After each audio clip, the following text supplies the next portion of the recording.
안녕하세요. 한류의 신과 해외 반영을 소개하는 한류 클래스 TV입니다.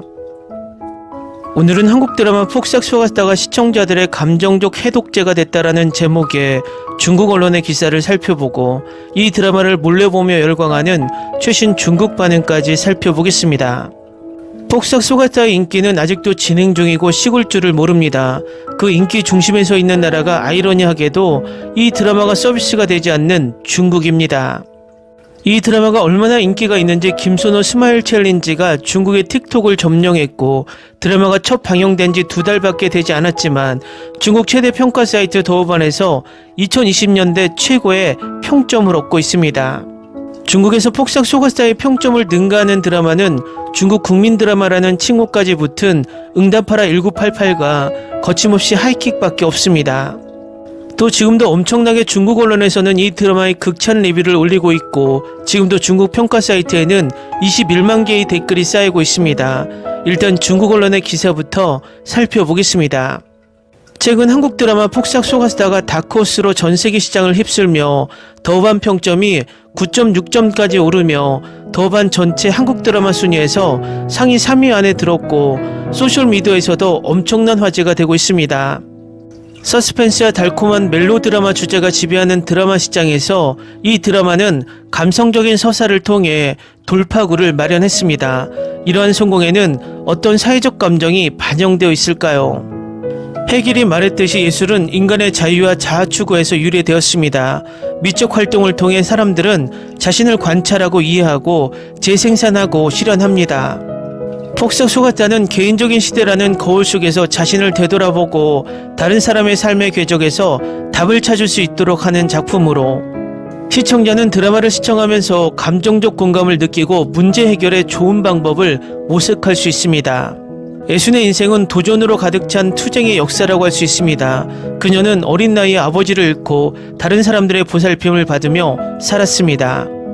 그녀는 10살에 사랑하는 어머니를 잃은 후 온갖 부당한 대우를 겪었습니다. 그녀는 할머니의 집에서 삼촌에게 차별을 받았습니다.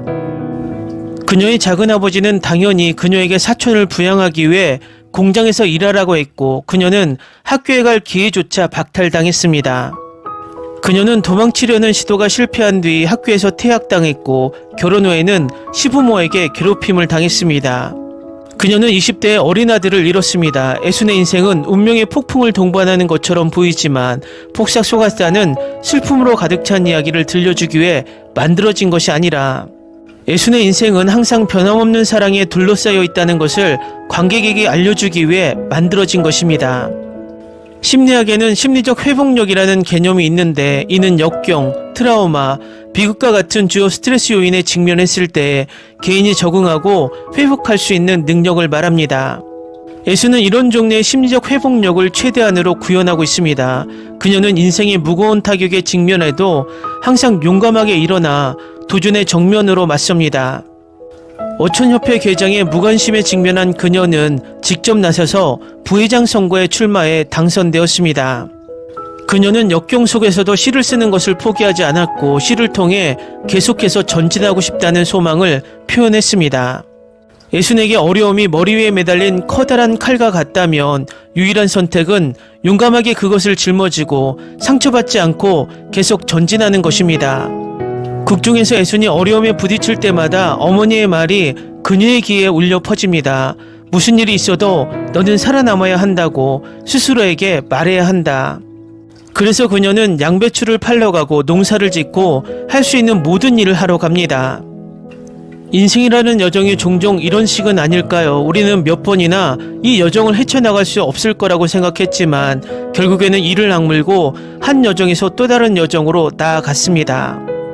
폭삭 속았다는 단순히 개인의 감정에 대한 드라마가 아닙니다. 이 작품은 1950년대부터 2000년대까지의 대한민국 제주도를 배경으로 합니다. 이 작품은 3대에 걸친 여성들의 성장과 정서적 경험을 통해 지난 수십 년간 한국 사회가 겪은 변화와 그 변화에 대한 깊은 통찰을 관객에게 보여줍니다. 전체적으로 폭삭 속았다는 개인의 운명과 시대의 흐름을 성공적으로 엮어내며 거시적 역사의 변화를 미시적 서사로 반영함으로써 이 시대극에 마땅한 깊이를 부여하고 심오한 역사적 가치와 실용적 의의를 지닌 문학적, 예술적 작품으로 자리매김했습니다. 폭삭 속았수다의 성공은 한국 드라마 산업에서 감정적 서사의 변화에 대한 모델이 되었습니다. 이는 관객에게 심오한 감정적 변화를 선사할 뿐만 아니라 한국 드라마 산업의 미래 발전에 새로운 활력을 불어넣습니다. 앞으로는 감정적 서사와 사회적 통찰의 균형을 찾는 드라마가 더 많이 나와 우리에게 더 많은 공감과 생각을 안겨줄 것으로 기대합니다. 다음은 폭삭 속았수다를 몰래 보며 여전히 열광하는 중국인 반응입니다. 귤의 쓴맛을 깊이 파헤치다. 시대극이 사람들에게 힘을 주는 올바른 방법. 3대의 여주인공들의 객관적 조건은 매우 평범했고 제주도 역시 매우 평범했지만 그들은 모두 각자의 삶을 뒤집는 이질적인 존재들이었다. 정광예는 옛사회의 평범한 가난한 해녀이지만 그녀의 스타일은 대장금과는 정반대입니다. 그녀는 사랑스러운 어머니도 아니었고 예쁘지도 않았지만 재정적으로 독립적이고 강인한 여성이었기에 섬의 어느 누구도 감히 그녀를 건드리지 못했습니다.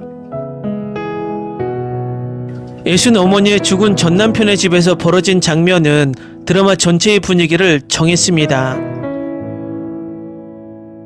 사실주의 작품을 선호하는 건 비관주의에서 비롯된 줄 알았는데 이 드라마는 또 다른 생각을 하게 했다. 어쩌면 내 삶에서 낭만주의를 고집하기 때문에 사실주의의 슬픔을 화면에서 반복해서 씹어먹는 건지도 모르겠다. 여주인공처럼 절대 포기하지 말고 항상 좋은 사람들과 사귀고 항상 자기 일관성이 유일한 승리라는 걸 기억하라. 시대와 환경이 아무리 변하더라도 삶을 조르는 손은 결코 풀리지 않습니다. 인생의 고통은 없애기 어렵지만 결국에는 달콤함을 가져다 줄 것입니다. 폭삭 속았수다 슈퍼 눈물 폭탄이 온다. 제 아내가 이 드라마를 보고 있을 때 저는 그녀와 함께 몇 번을 간헐적으로 보았습니다. 그래서 처음 봤을 때는 전부 다 보지 않았지만 몇몇 장면은 일관된 줄거리 없이도 사람들을 울게 만드는 것 같았고 기본적인 줄거리는 대체로 이해했습니다. 제 눈과 뇌를 위한 음식을 바꾸고 싶어서 처음부터 다시 시작해서 이 드라마를 통째로 2번이나 봤습니다. 이 드라마의 또 다른 인상적인 점은 매력입니다. 전혀 매력적인 요소가 없고 매우 직설적이고 표현력이 풍부하며 타임라인 전체를 관통하는 내용이라고 말하고 싶습니다. 이 작품은 직설적인 드라마라고 할 수 있지만 줄거리 면에서는 정반대로 흘러가서 직설적인 면이 완전히 사라진 듯한 느낌을 줍니다.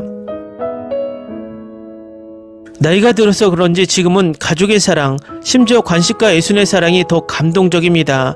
결국 중년이 되면서 그들의 사랑은 점차 가족애로 바뀌어가고 그때는 더욱 감동적이 됩니다. 이 드라마는 거의 모든 에피소드에 눈물을 흘리게 하는 순간이 있습니다. 그것은 갑자기 당신을 방심하게 만들고 너무나 강력하게 다가와서 당신은 상황을 파악하기 전까지는 저항할 힘이 전혀 없습니다. 그러니 휴지를 준비하고 지켜보시기 바랍니다.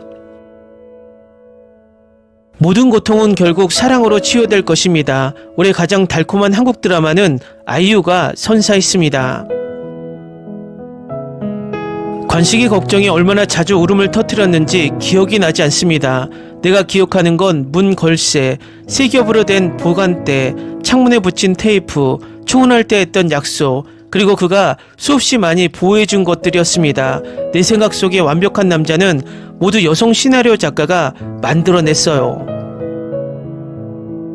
금명은 어머니의 지혜와 아버지의 근면함을 모두 물려받았습니다. 내일이 세상의 끝이라 할지라도 오늘 밤 내 마음속에 연꽃을 심을 거라는 걸 꼭 기억하세요. 그 세부사항이 정말 마음에 와 닿았어요. 해녀들의 우정에 감동을 받을 거예요. 매해마다 눈물이 터지는데 누가 내 마음을 이해해 줄까? 이 드라마를 보면서 눈물이 자주 났습니다. 4번째 에피소드를 보고 난 후 나는 눈물을 참을 수 없었습니다. 저는 드라마 속 다양한 인물들의 진실하고 순수한 사랑에 큰 감동을 받았던 것 같습니다. 인간 본성의 선함과 가장 원초적인 충동으로 구성된 사랑이 퍼져나가며 드라마 전체에 따뜻한 바람을 부여했습니다.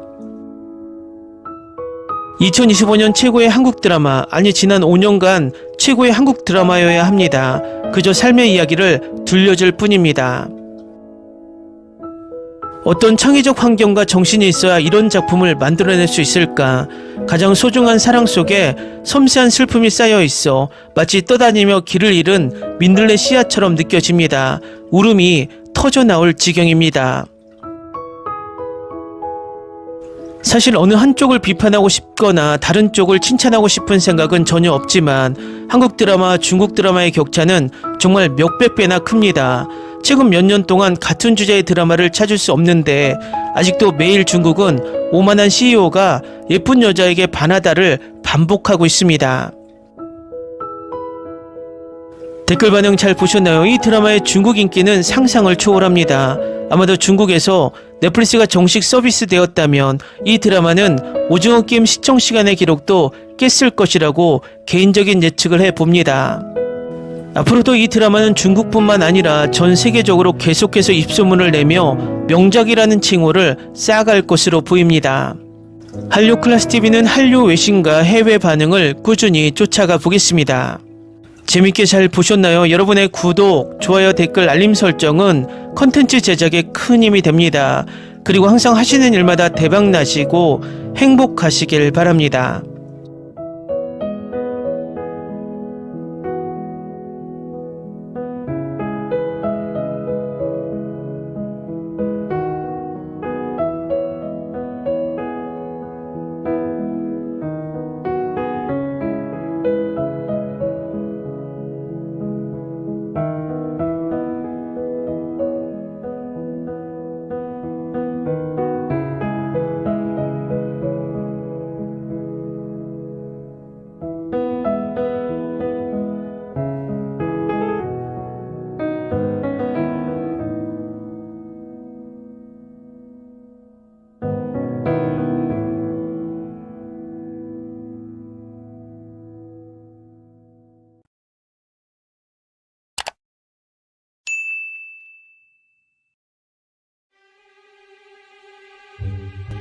Ni se te ocurra. Olvida el ganso y los tomates. No hables de las ballenas. No es un acuario. No actúes como tonta. Que eras una genio. ¿Sí? No vayas a presumir, a la gente no le gusta eso. Y no digas cosas sin sentido. Y bueno, ¿terminamos? Hasta pronto. Abogada, tengo mucha curiosidad por conocerla.